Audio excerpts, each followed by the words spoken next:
Ngayon po ay nasasaksihan nyo ang cash turnover. Ito po ay parte ng restitution. Dito po si Attorney Emil Hogan para po para tatawaran ang kanyang kliyente na si Engineer Henry Alcantara para pangunahan ang pagka-turnover ng what appears to be 110 million pesos in cash. Kasama ang kanyang abogado, isinauli ni dating DPWH District Engineer Henry Alcantara ang 110 million pesos cash sa Department of Justice o DOJ kanina. Nandoon din ang kinatawan mula sa Land Bank of the Philippines at Bureau of Treasury para saksihan ang turnover ng pera na bahagi ng tinatawag na restitution.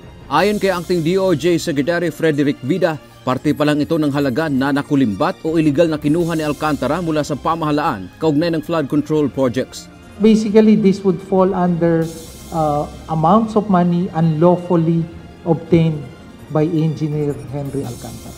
Mula sa DOJ, susuriin ng Land Bank at Bureau of Treasury ang pera kung walang peke at bibilangin ang aktwal na halaga. Saka ito ililipat sa pangangalaga ng Bureau of Treasury.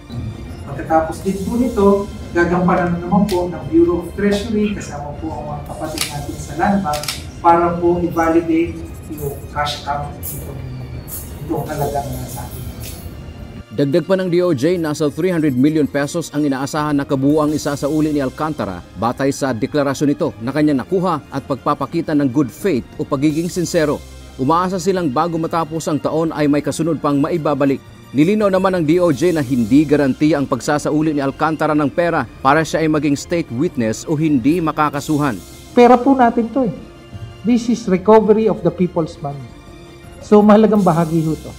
Ayon kay Vida, wala ring impormasyon ang DOJ kung saan galing ang pera at kung ito ay tinago o winidraw sa bangko.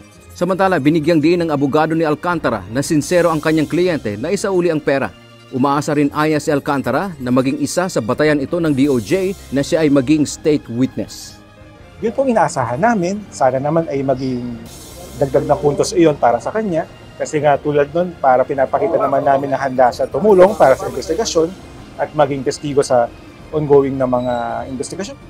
Samantala, si dating DPWH Undersecretary Roberto Bernardo ay naasahan din na magsasauli ng 7 million pesos sa gobyerno, kaugnay pa rin ng iligal nilang kinita sa flood control projects. Dante Amento, UNTV, News and Rescue. Diyos ang aming sandigan, serbisyo publiko ang aming pinahahalagahan.